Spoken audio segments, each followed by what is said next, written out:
Bonsoir à toutes et à tous, chères auditrices, chers auditeurs, chers tous.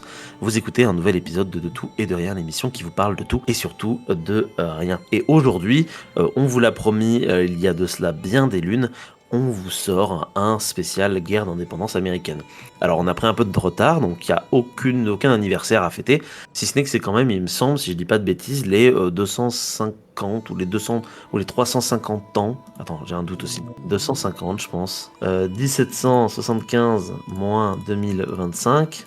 250, c'est ça. Oui, parce que c'est quand même les 250 ans de la célébration des débuts de la guerre d'indépendance des États-Unis d'Amérique. Et du coup, pour cet épisode un peu plus intimiste, parce que vous voyez, maintenant on est un peu dans des épisodes plus intimistes ces derniers temps, j'ai avec moi Léopold. Léopold, comment vas-tu aujourd'hui ? Eh ben, bonsoir à tous, bonsoir à toutes. Ça va très bien, écoute. Même si on n'est que deux, on va arriver à faire quelque chose qui sera mais très bien.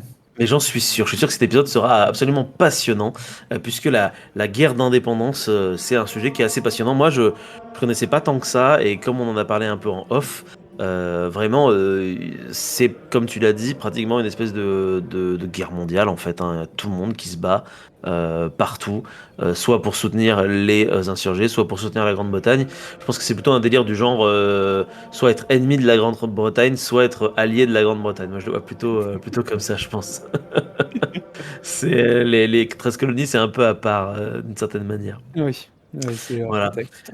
Mais c'est surtout toi qui vas nous en parler. Moi, je vous ai prévu un petit truc qui viendra à la fin, mais je vais te laisser la parole directement. J'ai l'honneur de commencer. Tu as Très l'honneur bien. de commencer, parce que moi, je vais être focus sur un sujet plus précis, alors qu'il me semble que Oui, je tu suis seras plus plus général. généraliste, donc il vaut peut-être mieux commencer par toi. Effectivement, parce qu'il y avait beaucoup de choses à dire et je ne savais pas quel sujet aborder. C'est pas sur quel pied danser, ouais. Exactement, parce qu'on aurait pu parler effectivement des figures françaises qui sont allées aider les Américains, de la marine française qui a eu un bilan tout à fait honorable. Mais finalement, on va rester dans les classiques, on va être beaucoup plus généraliste et un peu survoler cette guerre via quelques questions, quelques petites questions qu'on pourrait se poser devant ce conflit. Donc, les dates de la guerre sont 1775-1783, et la France appuie les insurgés d'Amérique du Nord dès 1776. D'abord un appui logistique, financier, et ensuite un succès inattendu sur mer qui est décisif dans l'accession à l'indépendance. La France est encore meurtrie de la guerre de 7 ans, 1756-1763, placée dans un contexte financier difficile, mais elle voit dans la révolte des colonies américaines un moyen de contrecarrer la domination excessive de Londres. Tout d'abord, on va rappeler rapidement les raisons de la révolte. Ouais. Des raisons multiples, il n'est pas question ici de les étudier une par une, hein, ça serait beaucoup trop long, il y a des livres qui le font déjà bien mieux. On va faire ça rapidement.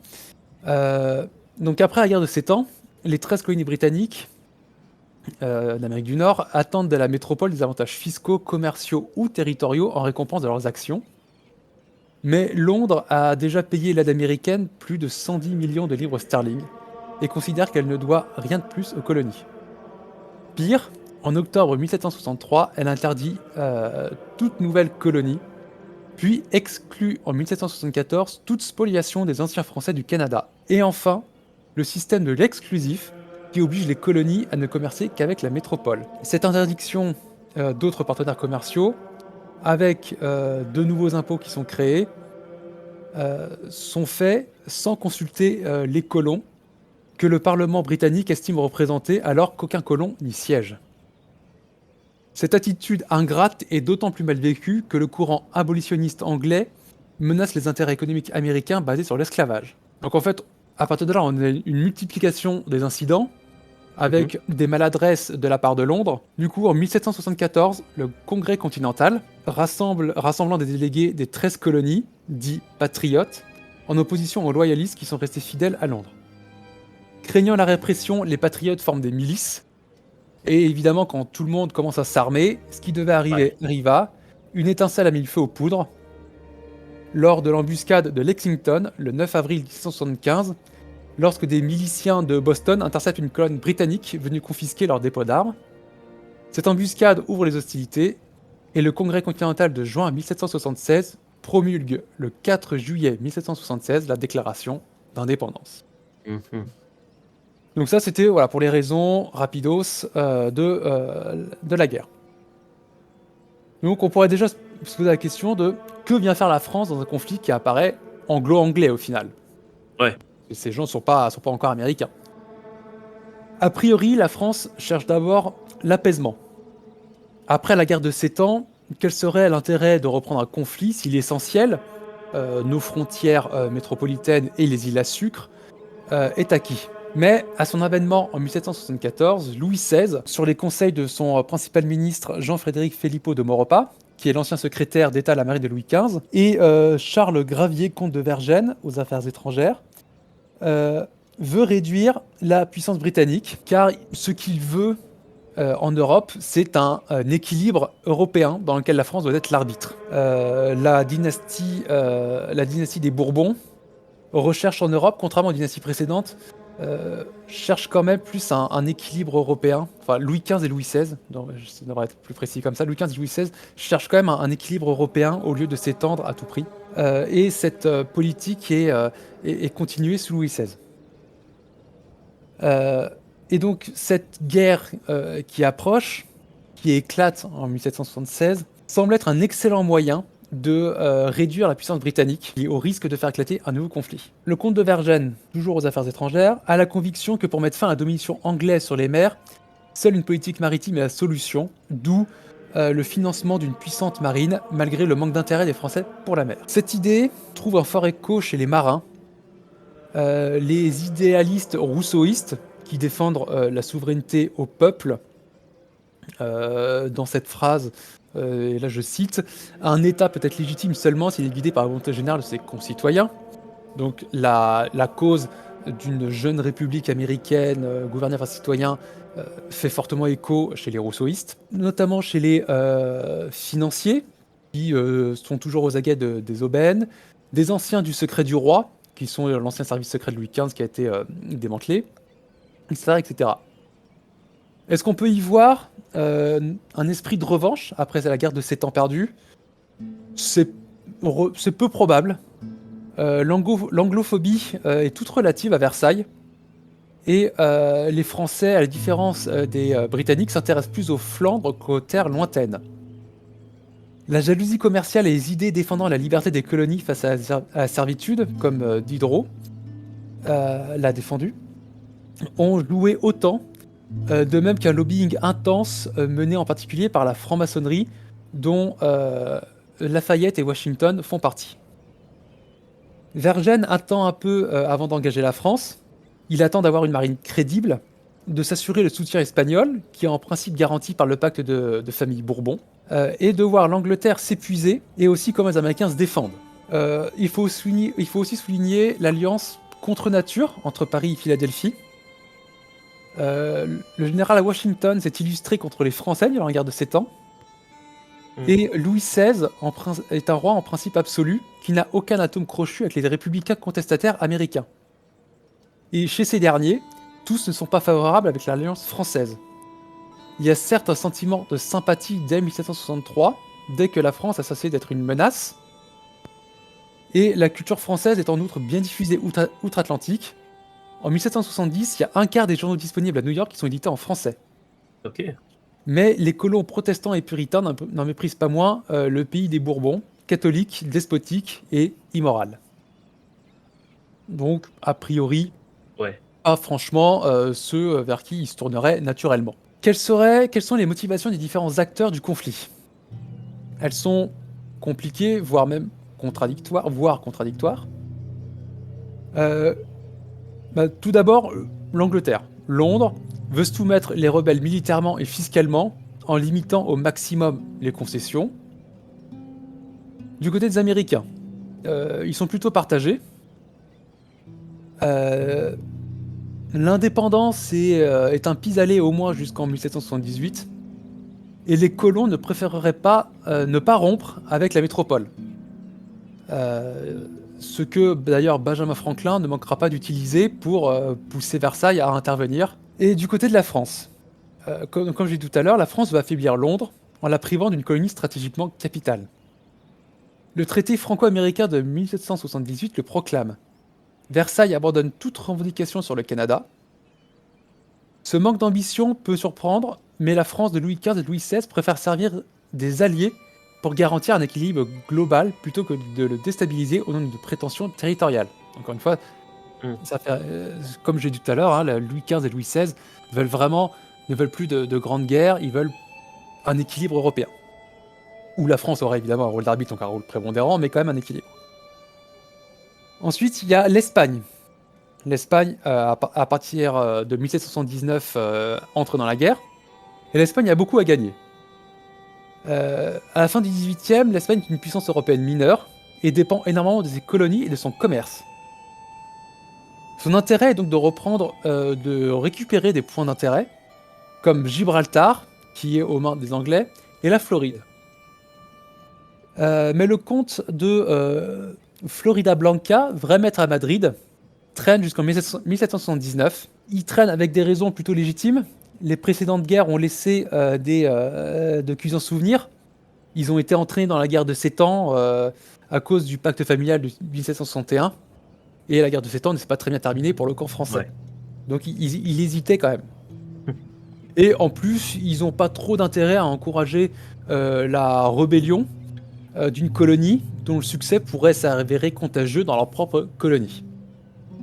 Mais le pacte de famille, plus les intérêts de Gibraltar, de récupérer Gibraltar et la Floride prime, et en 1779, l'Espagne se range du côté de la France. Et ce que je ne savais pas moi, et je pense que je suis pas sûr que ça soit très connu, c'est qu'il y a les Provinces-Unies qui ont participé à la guerre aussi. Oui, c'est vrai. En fait, les Provinces-Unies étaient déjà un peu agacés par la prétention de la Royal Navy à fouiller les navires neutres. Ils veulent avant tout faire respecter la liberté de commerce. Elles adhèrent du coup en décembre 1780 à la Ligue des Neutres, qui sont des pays qui sont aussi irrités par la Navy de fouiller les navires non belligérants, dont font partie la Russie, la Suède et le Danemark. Cette adhésion à la Ligue des Neutres déclenche aussitôt une déclaration de guerre de Londres. Quelles sont les forces en présence et quel est plutôt l'état des forces de Versailles? La puissance militaire française est en pleine renaissance après la guerre de 7 ans, plus morale que matérielle, notamment au niveau de la motivation et la discipline des troupes. Les Français tirent des leçons techniques de la guerre de 7 ans, leçons techniques qui voient l'adoption du système Griboval, le système d'artillerie, qui consiste en une normalisation des calibres, une conception de tout un système d'armes qui comprend l'armement, mais aussi les matériels d'accompagnement, un système Griboval qui est assez unique en Europe et qui servira durant la Révolution et sous l'Empire, et la fabrication du fusil du modèle 1777 qui servira jusqu'en dans la guerre de la Révolution. Tactiquement, les réflexions sont aussi très fécondes. Au camp de manœuvre de Vaucieux, on discute de l'ordre profond et de l'ordre mince. Donc l'ordre profond, c'est l'ordre qui est basé sur le choc. On préfère faire de grosses colonnes pour aller au contact de l'ennemi, mais qui du coup est plus sensible au feu adverse. Et l'ordre mince, qui est un ordre, donc on va plus étirer les hommes afin de plus jouer sur le feu, que un maximum d'hommes tirent, mais du coup on est plus sensible au choc, que ce soit au choc de l'infanterie ou alors au choc de cavalerie. Donc cet ordre profond et cet ordre mince sont âprement discutés, hein, et pas qu'en France, hein, dans toute l'Europe. Hein, c'est un ordre qui est, c'est un débat qui court pendant tout le XVIIIe siècle. Et au final, la France, elle décide d'adopter un ordre mixte. Voilà, comme ça, on ne choisit pas, on prend les deux, on prend le meilleur des deux. Rochambeau, commandant en 1780 le corps expéditionnaire français en Amérique, représente à la perfection ce renouveau. C'est un vétéran de la guerre de succession d'Autriche et de la guerre de 7 ans, un expérimentateur et un artisan du renouveau tactique des années 1770. En 1775, l'armée française aligne de 130 à 140 000 soldats, ce qui est considérablement plus que les 45 000 britanniques en plus qui sont disséminés dans tout l'Empire. Mais en réalité, seule une fraction est disponible pour aller en Amérique, pour des raisons évidentes de logistique. Mmh. On ne peut pas envoyer 50 000 hommes sur une mer Ouais, bien a sûr, ouais. priori dominée en plus par la Navy et qu'il faudrait en plus entretenir. Donc c'est impossible. La force principale est donc la marine, qui a été ressuscitée par les réformes de Choiseul et l'action du ministre Sartine. Le moral et l'efficacité de la marine ont nettement progressé et disposent en plus de l'appoint de la marine espagnole à partir de 1779. Alors attention, pas de quoi surpasser la Navy, qui est encore supérieure dans tous les domaines, mais elle peut déjà rivaliser, ce qui est déjà un atout considérable. Carrément, ouais. Euh, quelle a été l'aide française avant son intervention directe en Amérique? Donc pour éviter de déclencher une guerre trop tôt, Vergennes approuve simplement une aide financière et matérielle. Du 20 avril au 1er décembre 1778, 8 transports sur 9 affrétés arrivent à Portsmouth et livrent des vêtements pour 30 000 hommes, 4 000 tentes, 30 000 fusils Charleville, donc de modèle 1777, les nouveaux, avec une baïonnette, des fusils avec baïonnette, 194 canons de 4 livres, qui peut paraître beaucoup, mais en fait, Gribeauval est ravi de s'en débarrasser car ils sont périmés et lui, il est en pleine refonte de son système. Donc, il est très content. 27 mortiers, 13 000 obus, 50 000 boulets et plus de 100 tonnes de poudre. Ce qui est vital, la poudre, car les insurgés n'en fabriquent pas. La France leur apporte 90% de leur poudre. Paris laisse aussi, en aide plus indirecte, laisse beaucoup d'officiers rejoindre les rangs de Washington, qui en manquent cruellement. La Martinique sert aussi de plateforme à la contrebande.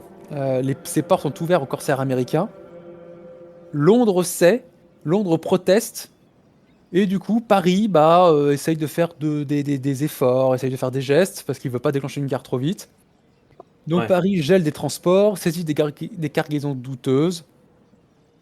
Mais heureusement pour les Américains, enfin les futurs Américains, les armes déjà livrées leur permettent de remporter la bataille de Saratoga, le 7 octobre 1777, qui permet de relancer des espoirs déjà très minces et qui va déterminer Vergennes à s'engager ouvertement. La France reconnaît les USA le 6 février 1778 Ok. et signe un traité d'amitié et de commerce. Londres déclare la guerre le 17 mars. Ok. À partir de là, quelle est la stratégie française? Vergennes veut gêner les Anglais et les empêcher d'acheminer des renforts en Amérique.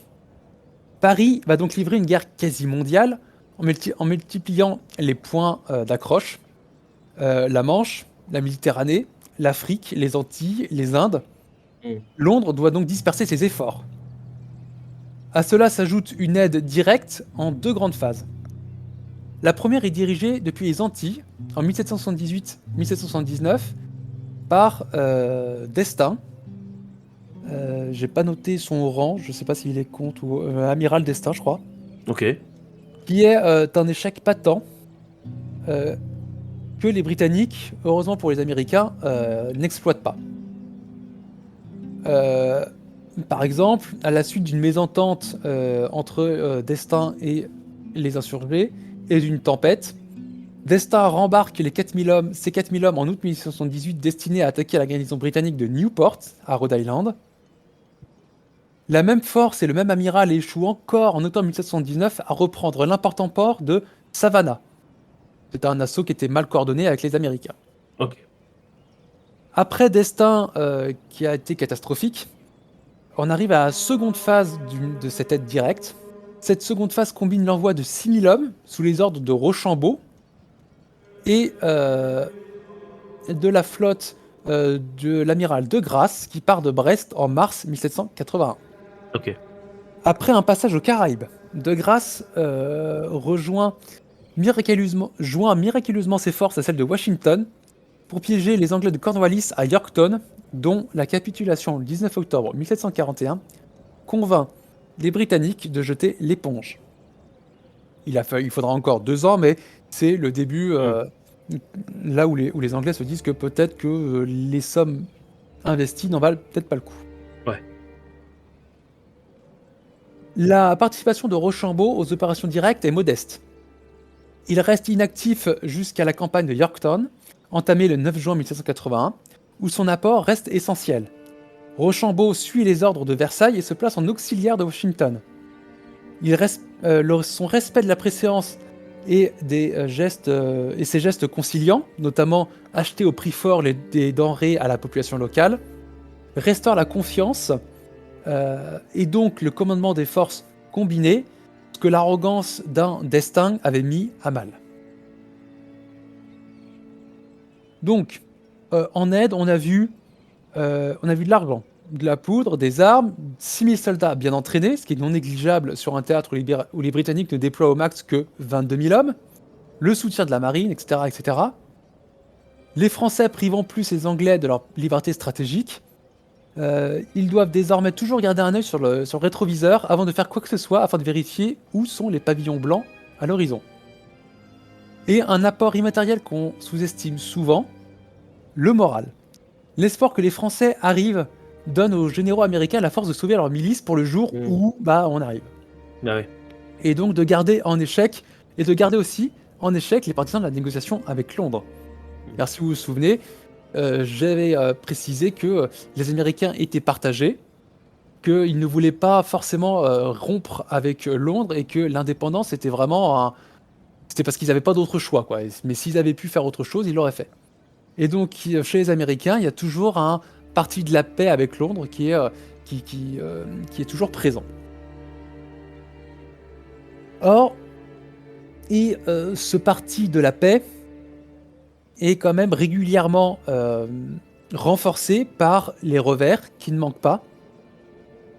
Jusqu'en 1780, Washington est régulièrement battu par les généraux Clinton et Cornwallis. Son armée est minée par le manque d'argent, la désertion et la maladie. Il peut compter alors sans doute sur moins de 14 000 hommes, face à des Anglais professionnels renforcés de contingents allemands, des SOA, et des loyalistes, environ 19 000 sur toute la durée de la guerre. Donc jusqu'à Yorktown, absolument rien n'est joué. Yorktown brise la dynamique des Anglais, qui jusque-là était quand même sur une dynamique de victoire. Ouais. Ils commencent à trouver que le prix à payer pour cette colonie est exorbitant, et surtout, ils sont persuadés qu'elle ne rompra jamais avec eux. L'amitié franco-américaine est de circonstance, et le Royaume-Uni reste le partenaire privilégié, notamment pour le commerce. De plus, la cause des insurgés n'a jamais manqué de soutien au Royaume-Uni, et cet intense lobbying finit par payer. Lord North, Premier ministre, démissionne le 22 mars 1782 et est remplacé par Lord Shelburne, hostile à l'intervention depuis 1775. Il peut négocier en position de force depuis les victoires de la Navy aux Saintes et à Gibraltar. Ces négociations aboutissent au traité de Paris et de Versailles. Vergennes, dans ces négociations, apparaît comme vainqueur. Il a une diplomatie parfaite. Il isole Londres petit à petit par un réseau d'alliances et neutralise les grandes puissances continentales. Et surtout, il négocie avec retenue, sans froisser Londres afin d'éviter une guerre de revanche. La seule ombre est plutôt conséquente et quand même le prix à payer pour la France. La victoire sur les Anglais a rapporté quand même bien peu de choses par rapport aux dépenses engagées. Du prestige, une position renforcée sur la scène européenne, donc pas grand-chose. Après, de là à dire que cette guerre a coûté son trône à Louis XVI, ça serait allé un peu trop vite en besogne. La Révolution avait déjà commencé à couver. Ouais. Le traité de Paris du 3 septembre 1783 met fin au conflit. Il fixe les frontières par rapport au Canada, qui reste une colonie britannique, et garantit l'existence des États-Unis. Mais qui gagne la France? Ses prestations militaires ont été remarquées. Les armées françaises ont su se projeter dans un conflit mondial. La campagne de Suffren aux Indes en parallèle du théâtre américain. L'emploi de nouveaux matériels, d'innovations tactiques. Donc, comme je l'ai déjà dit, du prestige. Ouais. Mais quoi d'autre? Parce que le prestige, ça remplit pas les coffres. Commercialement, la France n'a apporté qu'un coup d'arrêt très temporaire aux Britanniques. Et ces derniers reprennent très vite leurs relations avec leur ancienne colonie, alors que la France ne tire que peu de bénéfices de son alliance avec les États-Unis. Et ces relations vont même s'envenimer jusqu'à ce qu'on appelle la quasi-guerre de 1798. En 1798, les États-Unis refusent de payer les dettes à la toute jeune République française. Ils sont quand même assez méfiants. Ce qui déclenche une guerre navale. Mais qui ne dégénère pas en statut de guerre. Ces relations ne se rétabliront correctement que sous Napoléon. Les compensations comprises dans le traité de 1783 sont imparfaites. On a eu le droit à le droit de pêche à Terre-Neuve, la restitution des colonies saisies pendant la guerre, Sainte-Lucie, Saint-Pierre-et-Miquelon, etc., etc. Notre présence au Sénégal et à Gorée est maintenue, et la base de Dunkerque, qui était régulièrement neutralisée par les Britanniques, n'est désormais plus bridée. Mais ces gains sont en décalage avec les attentes des sujets du roi. Versailles ne revendique pas la Nouvelle-France, conformément au traité de 1778 avec les USA, et la politique de Vergennes, politique d'équilibre, comme je l'ai dit, exclut tout élargissement sur les territoires traditionnellement convoités, le Luxembourg, les Pays-Bas autrichiens, un abandon qui passe mal dans l'opinion. Donc au final, la France ne gagne aucun territoire. De plus, les alliés de la France partagent aussi cette frustration. Les Espagnols récupèrent la Floride et Minorque, mais pas Gibraltar, qui pourtant était un but de guerre essentiel de Madrid. Il avait notamment fait le blocus maritime de ce caillou. Un blocus qui était aussi efficace qu'une passoire, mais un blocus tout de même. Okay. Et c'est encore pire pour les Provinces-Unies, parce que eux, ils ne récupèrent absolument rien du tout. Ils doivent même céder un comptoir commercial aux Indes. Donc, est-ce que cette guerre valait le milliard de livres tournois dépensés, qui représente 2 années de recettes fiscales, et un montant qui est 5 à 6 fois supérieur de dettes accumulées? Ouais. C'est difficile à dire. Versailles possède un outil fiscal inadapté, là où l'Angleterre, au Royaume-Uni, tout aussi endetté, peut compter sur le Parlement pour augmenter les impôts et régler les emprunts. Là où les sujets du roi de France sont quand même assez sensibles à ce sujet. Les hausses d'impôts, ils n'aiment pas ça.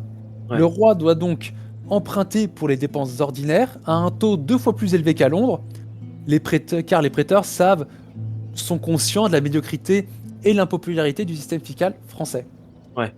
La majorité des rentrées d'argent partant dans la dette, le déficit ne cesse de se gonfler jusqu'à atteindre la crise en 1787. Une crise en 1787, notre dette représente le budget annuel de l'Espagne. Ok, d'accord. Il n'est pas rien. Oui, cette incapacité à résoudre le problème conduit à une réforme fiscale nécessaire et à la convocation des États généraux. Et la suite, après, vous la connaissez. Ouais. Alors, est-ce que l'Amérique a coûté à Louis XVI son trône et sa vie? Répondre oui serait un peu trop facile. En histoire et même en général, rien n'est tout blanc, rien n'est tout noir. Bien sûr. Il est vrai qu'à partir de 1783 s'amorce un divorce entre la monarchie et son peuple. Elle n'incarne plus cet idéal de conquête qui a rythmé la France depuis le XIIe siècle. Comme je l'ai précisé tout à l'heure, les Bourbons aspirent à un équilibre européen et cette aspiration est gênée par un sentiment patriotique renouvelé, particulièrement perceptible lorsque le pays est engagé dans des interventions militaires sans profit direct pour lui. La Révolution et l'Empire n'ont été que des contre-coups logiques d'une déception nationale grandissante au vu des faibles bénéfices acquis lors de cette guerre.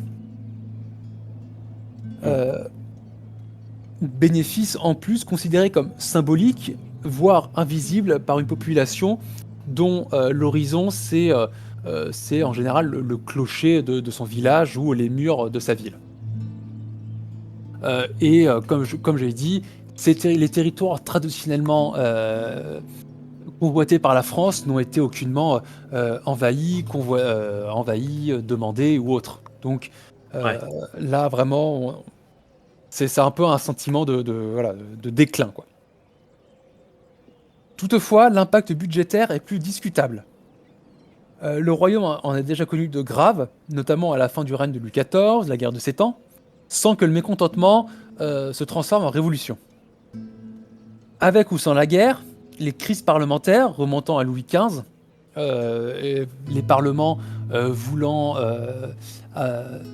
ayant des revendications sur un pouvoir législatif qu'il devrait avoir, et Louis XV réaffirmant l'indivisibilité de son pouvoir. Donc ces crises parlementaires, les tentatives de réforme et l'usage d'expédients, expédients qui sont bien antérieurs à l'intervention en Amérique, auraient eu cours. Cette crise financière, en fait, elle a aggravé le problème sur des aspects plus latents, mais non moins négligeables d'un point de vue politique, diplomatique et social. Il est probable que le vase aurait fini par déborder au vu des témoignages de contestation et des inégalités devenues insupportables.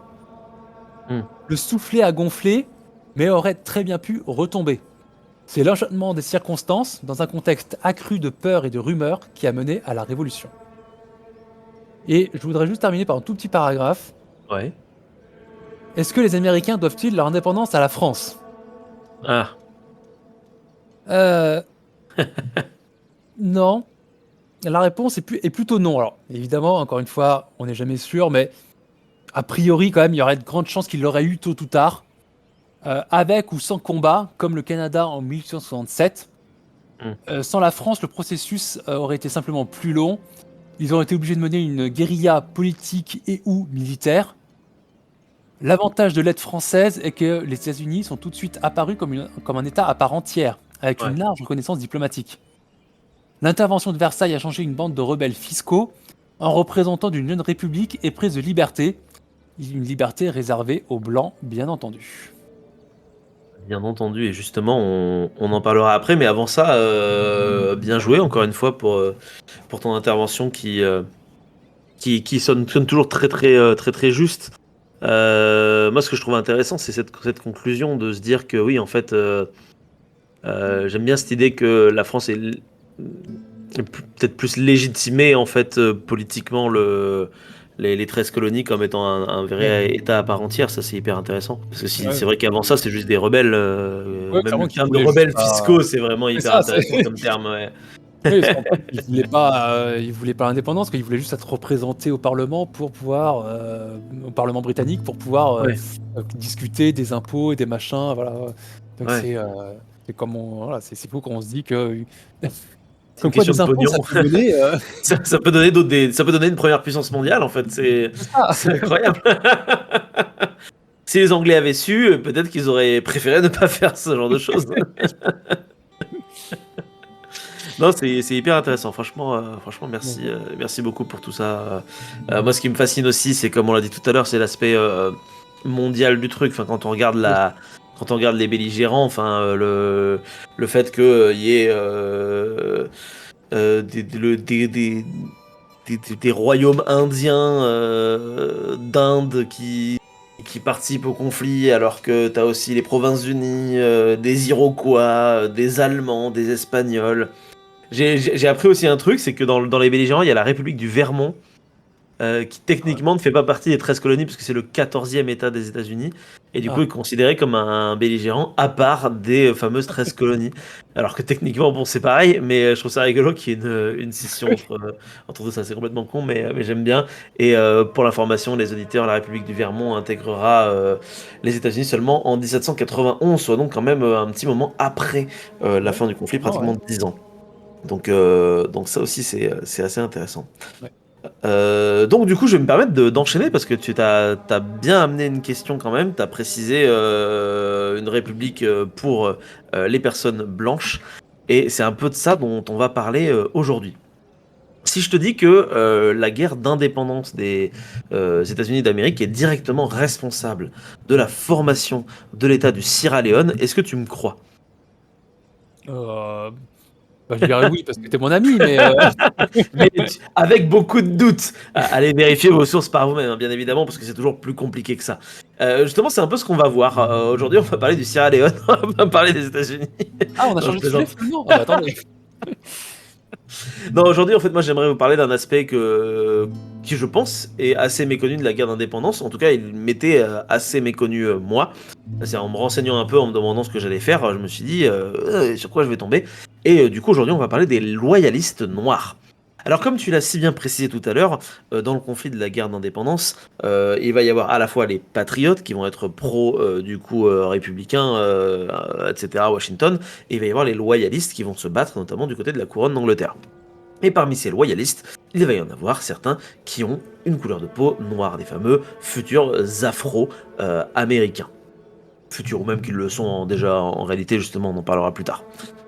En octobre 1775, Lord Dunmore, donc le gouverneur de Virginie, décide, suite au début de l'insurrection, il décide de proposer quelque chose d'un peu fifou, si je puis dire. Il va offrir la possibilité aux esclaves noirs de s'engager dans l'armée britannique pour maintenir l'ordre et obtenir dans la foulée leur liberté. Cette prise de parole, qui est assez historique sur le continent américain, alarme autant les esclavagistes rebelles que les esclavagistes loyalistes, tous les deux touchés par l'idée que d'anciens esclaves armés puissent combattre avec eux ou contre eux, mais surtout d'autant plus alarmés par la perte de leurs biens. Parce que oui, ici on va utiliser les termes, un esclave c'est un bien, et si l'esclave est libéré par le gouvernement en place, c'est comme si le gouvernement vous volait votre bien. D'autant plus que de nombreux esclaves, bien évidemment, vont y voir une bonne opportunité et vont s'engager, permettant d'ailleurs aux Britanniques de former le Royal Ethiopian Regiment, qui participera notamment à la bataille du Great Bridge le 9 décembre 1775. D'autres anciens esclaves, parce qu'ils sont tellement nombreux, vont rejoindre quant à eux les Queen's Rangers, un régiment de loyalistes britanniques composé quand même essentiellement majoritairement de personnes blanches. Donc, les esclaves fuient vers le côté britannique pendant la guerre d'indépendance américaine, créant ainsi un désastre économique dans les États du Sud. Et oui, c'est toujours le même principe, hein. Le Sud, son économie, elle marche grâce, entre guillemets, aux esclaves, grâce à la main-d'œuvre, pas chère, puisque main-d'œuvre gratuite. En effet, la part de population noire a chuté de manière significative en Géorgie. Elle va passer de 45,2% à seulement 36,1%, car 7000 des 21 000 noirs de la colonie en ont profité pour s'échapper ou alors pour aller se faire affranchir. Et ça va être le cas dans beaucoup d'autres États du Sud. Et vous doutez bien du coup que les planteurs loyalistes, ils vont commencer à plus trop être loyalistes et à regarder la couronne avec de gros yeux. Et du coup, ce qui devait arriver arriva. Si, encore une fois, on en a parlé tout à l'heure, c'est une histoire de gros sous.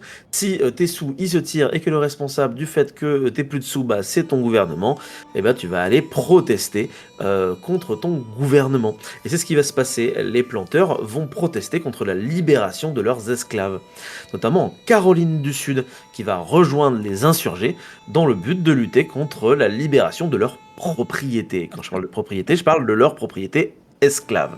Et c'est là tout le paradoxe. La guerre d'indépendance est une révolution pour la liberté, mais tu l'as dit Léo, c'est une révolution pour les blancs. Et ça, on en reparlera à la fin. À l'issue du conflit, quelques 3000 loyalistes noirs furent évacués depuis New York en direction de la Nouvelle-Écosse et répertoriés dans ce que les Anglais appellent le Book of Negroes. Alors désolé encore une fois malheureusement pour le N-word, mais c'est le nom de l'objet en question.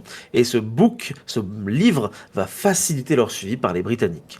Certains loyalistes, eux, vont être évacués à Londres et intégrés à la communauté des, je cite, Black Poors de la ville. À l'initiative, et là on va retomber sur nos palmes, de la Sierra Leone Company, 4000 loyalistes noirs furent conduits dans la colonie du Sierra Leone en 1787. 5 ans plus tard, 1192 autres loyalistes noirs de Nouvelle-Écosse immigrèrent quant à eux en Sierra Leone aussi. Ils devinrent connus sous le nom de colons néo-zélandais du Sierra Leone et participeront donc à la création d'une nouvelle colonie et même d'un nouveau gouvernement. La première ville qu'ils créeront se nommera Freetown et sera un sanctuaire pour tous les esclaves affranchis d'Amérique. La population du Sierra Leone ne cesse de croître par la suite. De 2000 habitants en 1807, elle va passer à 11 000 en 1825 et à 40 000 en 1850. Oui. Au cours du 19e siècle, la Sierra Leone développe une culture originale, mêlant des éléments traditionnels africains et des influences européennes. Le langage local, le krio, combine une syntaxe de Yoruba, une langue plutôt d'Afrique de l'Ouest, mais avec un vocabulaire en partie européen. En 1868, un sixième de la population est scolarisée, soit un taux supérieur à celui du Royaume-Uni. La Sierra Leone accueille ainsi le collège de Fourah Bay, première université de type occidental établie en Afrique subsaharienne. Toutefois, ils n'ont pour le moment que le statut de protectorat et n'obtiendront leur vraie indépendance qu'en 1961. Voici donc du coup la petite histoire de la fondation de Freetown et du Sierra Leone. Bien évidemment, encore une fois, c'est une histoire de fric puisque c'est quand même une compagnie britannique qui les envoie là-bas, mais je trouve ça très intéressant de se dire qu'au final, la fondation du Sierra Leone aurait pu être largement différente si les Anglais n'avaient pas perdu d'un côté et n'avaient pas fait venir leurs loyalistes dans un autre endroit. Ils fondent un État assez prospère, mine de rien, en Afrique de l'Ouest. Une histoire donc méconnue qui semble ressortir des méandres de l'esprit au XXIe siècle. Et ce que je te propose, c'est que ma chronique ne s'arrête pas là. Oui. Ça aurait été un petit peu court, ça restera quand même très très court, hein, je vous rassure, comme vous pouvez le voir au niveau du timer. Maintenant, on va faire un bond dans le futur. Et on va aller 244 ans dans le futur pour arriver en 2019. Le 14 août 2019, sort dans le New York Times un numéro spécial de 100 pages appelé The... Merde, je ne sais pas que j'aurais besoin de le prononcer en anglais. The 1619 Project, afin de commémorer le 400e anniversaire du débarquement par un corsaire d'une vingtaine d'esclaves noirs en 1619 en Virginie. Un fait qui va symboliser ainsi le début de l'esclavage et de la présence des Afro-Américains dans les 13 colonies. Dans ce numéro, une quinzaine de contributions d'écrivains, surtout afro-américains, visent en partie à dénoncer un racisme institutionnel et les défis socio-économiques des Noirs en 2019. L'objectif y est de recadrer l'histoire américaine, notamment l'idée assez tenace qu'elle commencerait seulement en 1676 avec les figures des pères fondateurs, Jefferson, Washington, etc., qui étaient pour la plupart d'entre eux propriétaires d'esclaves. Le but de l'ouvrage est alors de donner un autre point de vue à une histoire connue par tous les États-Unis. Ainsi, cette guerre est aujourd'hui vue par certains historiens américains comme, je cite, l'occasion du plus grand soulèvement d'esclaves de l'histoire. Au total, les scientifiques estiment qu'environ 100 000 personnes tenues en esclavage ont ainsi trouvé asile à l'arrière des lignes britanniques. Parmi ce nombre, ceux qui ont réussi à s'enfuir définitivement furent plus nombreux que les volontaires pour combattre dans l'un ou l'autre camp. Selon une historienne, Jill Lepore, à Harvard, c'est ce qui a fait pencher la balance en faveur de l'indépendance américaine, en faisant du coup ainsi basculer, comme on l'a dit tout à l'heure, les riches propriétaires d'esclaves contre l'Angleterre. Si le Royaume-Uni n'avait pas proposé cette possibilité, l'indépendance n'aurait peut-être pas eu lieu, ou en tout cas, pas tout de suite et pas de la même manière. La question sera parfois occultée, ou en tout cas peu mise en avant dans l'historiographie officielle en raison des, entre guillemets, ambiguïtés du discours américain sur l'esclavage pendant la Révolution américaine. Pour l'historienne Sylva Frey, elle est très vite devenue un conflit tripartite, opposant également les Noirs aux esclaves maîtres blancs. Les Noirs esclaves, pardon, aux maîtres blancs, permettant aux Noirs, comme on l'a dit, de gagner leur liberté par les armes. C'est ainsi, comme on l'a vu finalement, tout ce paradoxe de la guerre d'indépendance, notamment d'un point de vue américain, qui se passe son temps à glorifier des idéaux de liberté, la fameuse liberté à l'américaine, mais qui pourtant n'aurait pas pu se faire sans des idéaux oppressifs d'une bonne partie des révolutionnaires qui se sont battus pour leur liberté, mais seulement pour la leur. Et je pense que c'est important, d'autant plus aujourd'hui en 2025, compte tenu de ce qui se passe aux États-Unis, où apparemment des juges se font arrêter par le FBI pour protéger des immigrés. Mais ça, c'est une autre histoire, de justement peut-être faire comprendre aussi que c'est pas tout blanc, tout noir, sans mauvais jeu de mots, malheureusement, je ne pensais pas dire cette phrase aujourd'hui, et que oui, en 1675, c'est surtout une histoire de fric et une histoire de propriété d'humains qui a en sa possession d'autres humains. Et c'est sur ça que je vais terminer mon intervention. Et probablement sur ça qu'on va terminer l'épisode, sauf si tu veux rebondir un petit peu, Léo. Oh, non, c'est toujours, c'est toujours un rappel intéressant, hein, notamment le rôle des Noirs. Ça, j'avoue que je connaissais. C'est une guerre que je connais un peu, mais je connais pas trop. Et donc du coup, le fait que les, les, les, les grosses plantations se retournent petit à petit contre Londres parce qu'ils commencent Ouais, à je trouve dire ça, liberté je moi, trouve c'est ça, je quand même trouve ça assez passionnant et je trouve passionnant, c'est vraiment qu'on n'en parle pas, quoi. ouais, Ça montre ouais, vraiment que t'as un truc très, genre, non, non, non, non, parce qu'on est les gentils, en fait, donc on peut pas avoir des anciens esclaves qui se battent contre nous. Par contre, c'est hyper bien joué de la part des Anglais d'avoir proposé ça. On peut reparler un peu de la guerre de sécession quelques instants, mais il me semble que c'est Lee qui avait proposé la même chose aux États confédérés, de dire, bah, peut-être qu'on pourrait affranchir nos esclaves si jamais ils se battent dans notre camp, ce qui avait été complètement refusé par le gouvernement confédéré d'ailleurs. ouais, Mais c'est une super strat, parce que ça te fait une main-d'œuvre militaire qui est quand même pas mal, bah, mais extrêmement nombreuse, quoi. après, je pense qu'il faut pas non plus.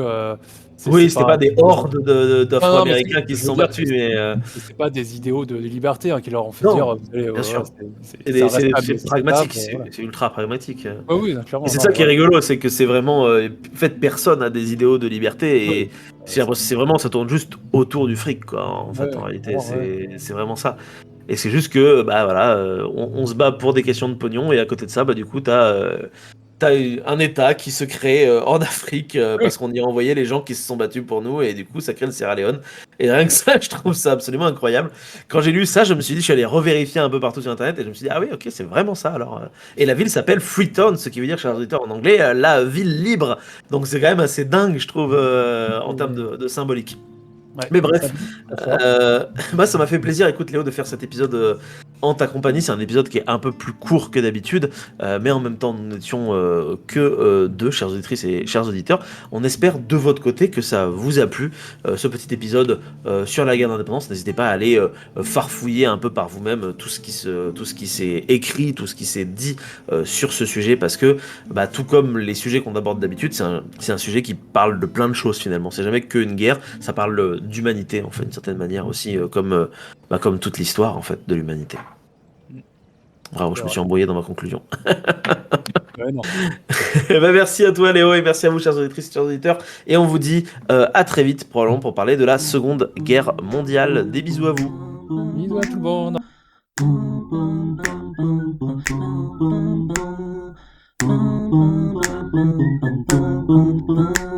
Chose à dire, heu, Ouais. j'ai même pas parlé des Français qui sont allés, Bon, aider de toute les façon, c'est Américains. tellement vaste. En vrai, ça a duré bien 10 piges, non, il me semble. Oui, bah, c'est une bonne question. Ah bah, merde alors, Pratiquement, je j'ai crois que fait c'est un de truc 60. dessus, j'ai même pas regardé les dates. Je suis Je crois que c'est de renseigné. 75 à 85, quelque chose comme ça. Donc c'est. Attends, je vais regarder les dates aussi parce Alors, qu'on fait, en vrai, on fait ça à supposons l'arrache. sinon alors guerre, Guerre indépendance américaine. 75 à Euh, 83, tu raison. à 83, ouais, c'est un peu moins de 10 ans. Mais Ouais, ouais, c'est long, on c'est long. En fait, je pensais pas que c'était aussi long quand je proposais le truc. Et après, j'étais là, mais de faire, oh mon Dieu, mais c'est tellement vaste. ouais, c'est marrant parce qu'on connaît que Lafayette, mais il y en a plein d'autres et puis en plus j'aurais Mais voulu ouais. parler aussi de la marine royale, française, mais alors mon truc était beaucoup trop long déjà donc Ouais, et puis apparemment, enfin, il y a les Allemands qui se sont battus aussi, et tout. Enfin, il y a les Espagnols aussi. Enfin, ouais, les c'est, Provinces-Unies, les c'est Hollandais, pratiquement une guerre, c'est une guerre européenne où en gros une guerre l'Amérique est une excuse quoi. Le ah, but c'est c'est une de guerre taper sur les mondiale quoi, Anglais quoi. C'est une guerre, ouais, c'est une espèce de guerre mondiale. C'est une suite à la guerre de 7 ans en fait. ouais. En réalité, c'est assez ouf.